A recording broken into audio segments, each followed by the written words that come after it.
दोस्तों नमस्कार। ये एक भैंस है जिसमें ये लेफ्ट साइड का पीछे वाला टीथ इसका ब्लॉक हो गया है और दूध नहीं निकल पा रहा है।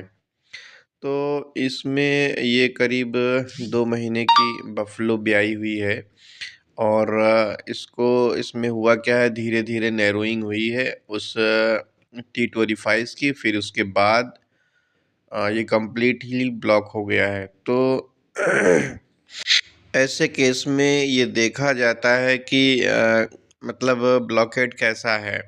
तो अगर ब्लॉकेट परमानेंट है या थिक लेयर से ब्लॉक हो गया है तो खोल के फिर कैथेटर वगैरह इंसर्ट करते हैं।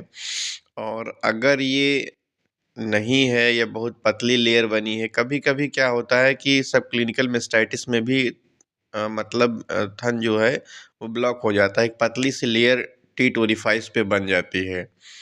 तो ये सब चीज़ें फिज़िकली एग्ज़ामिन करके देखा जाता है कि इसमें किस तरह का ब्लॉकेड है। तो यहाँ पर जो देखा गया था वो बहुत पतली फ़िल्म बनी थी। लेकिन ये है कि ये लोग काफ़ी प्रयास करते थे और ये क्या किया था इन्होंने, नीम का जो वो नहीं होती डंडी, जो जो इसमें लोग भर देते हैं सलाई के रूप में, तो उससे इन्होंने खोलने की कोशिश की है, लेकिन वो खोल नहीं पाए। क्योंकि इतनी भी पतली नहीं फ़िल्म बनी है कि आप उसको उससे नीम की डंडी से इसको खोल दें या उसकी नीम की सीक से खोल दें। तो उस इतना भी पतली नहीं थी और हाथ से तो ये लोग ट्राई करते ही थे। फिर इसको जब फिज़िकली एग्ज़ामिन किया गया तो इसमें देखा गया कि इसमें एक फ़िल्म बनी हुई है, पतली सी लेयर, और T25 इसको ब्लॉक कर दे रही है।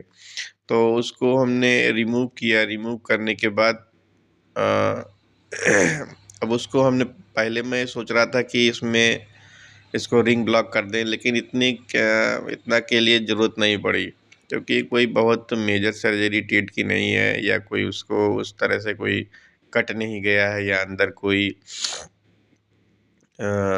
कोई टीथ ट्यूमर नहीं बना हुआ है उसके।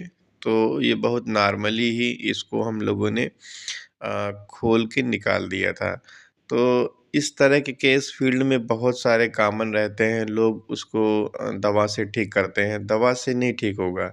अगर टीथ ब्लॉक हो गया है तो आपको प्रॉपर तरीके से देखना पड़ेगा कि इसको हम कैसे खोलें। और अगर ब्लीडिंग हो रही है या ब्लड आ रहा है टीथ खोलने के समय, तब फिर आपको उसी हिसाब से इसमें एंटीबायोटिक्स और मेडिकेशन देना पड़ेगा। यहाँ के केस में ऐसा कुछ नहीं हुआ, लेकिन चूँकि इसका टीथ जो है वो इन्होंने हमको एक चीज़ और बताई थी कि एक बार और ब्लॉक हुआ था, तो उन्होंने वही नीम की सीक डाल के खोल दिया था, लेकिन इस बार नहीं खोला। तो इसको ये भी ध्यान में रखना था कि इसके जो टीथ की ओरिफाइस है उसकी नैरोइंग हो रही थी, तो उसको हमने टीथ ट्यूमर एक्सट्रैक्टर से थोड़ा-सा डाल के अंदर से चौड़ा कर दिया, तो ताकि वो डायलेट हो जाए उसकी टीथ कैनाल और फर्दर इस तरह का मतलब ब्लॉकेट ना लगे। इसके बाद अब हम लोग इसको ठीक करने के बाद सीधे हमने इसका सारी जो दूध है वो सारा दूध इसका हमने निकाल दिया है। और फिर इसमें चूँकि हमने अपने सर्जिकल इंस्ट्रूमेंट इसमें इंसर्ट किए हैं, कहीं न कहीं इन्फेक्शन जाने का डर रहता है। तो हमने 3 से 4 दिन इसमें एंटीबायोटिक दी है। एंटीबायोटिक में सिफोपेराज़ोन सल्बेक्टम दिया है। बाइक्लाक्सफोर्ड के नाम से आता है, 4.5 ग्राम दिन में 1 बार। इसके बाद हमने टोलफिन यूज़ किया है 10 ml, दिन में 1 बार रखा है, और इंट्रामस्कुलर। इसके अतिरिक्त एक हमने सीपीएम का इंजेक्शन यूज़ किया है। यही 3 इंजेक्शन, और इंट्रामेमरी ट्यूब में जो हमने भरा है, वो यहाँ पर सिफोपेराज़ोन की आती है, वही हमने इंट्रामेमरी ट्यूब भरी है। 1 दिन के अंतर पे हमने उसको, जैसे आज भरा फिर नेक्स्ट डे इसको नहीं भरा, फिर अगले दिन। निकाल ये ज़रूर दे रहे हैं मिल्किंग के बाद, लेकिन ये नहीं कि रेगुलर भरनी है उसको। लॉन्ग एक्टिंग है तो थोड़ा-सा उसको 1 दिन छोड़ के भरिए, और बहुत शानदार रिज़ल्ट आया। बिल्कुल इसका टीथ नॉर्मल हो गया। और इसको ये वीडियो अपलोड थोड़ा बाद में हो रहा है, लेकिन इसका ये है कि ये जो थन है बिल्कुल नॉर्मल है।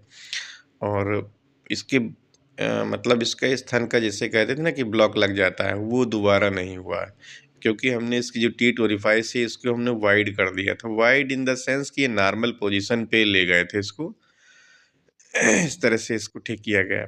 वीडियो में बने रहने के लिए धन्यवाद। इस वीडियो को ज़्यादा से ज़्यादा लोगों तक शेयर कीजिए। Thank you.